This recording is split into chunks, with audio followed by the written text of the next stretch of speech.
Le rôle qu'elle a depuis toujours, à savoir imaginer, construire et encadrer de nouvelles offres.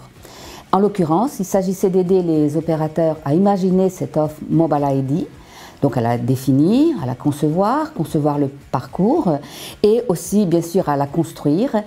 Et derrière ça, nous allons continuer en faisant la promotion à travers un événement que nous organisons le 21 janvier avec les opérateurs à l'intention des agrégateurs et des providers.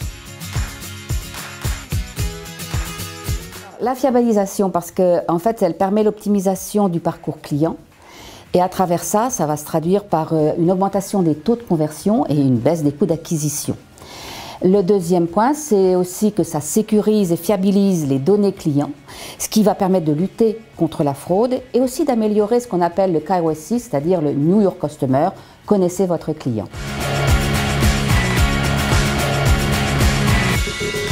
On est dans une période de notre histoire numérique où beaucoup de choses nous échappent. Et on s'est laissé embarquer d'ailleurs sur des réseaux sociaux, sur des tas de nouvelles applications qui apportent d'ailleurs des services, mais sans forcément se rendre compte de ce qui se passait.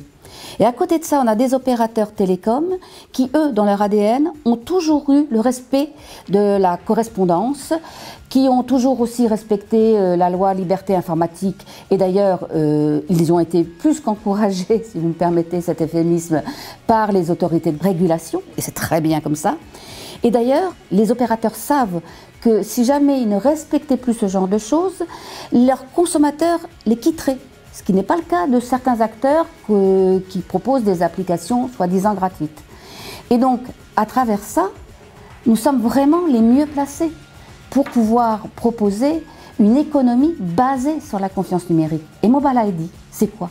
C'est juste la première brique de ce nouvel écosystème.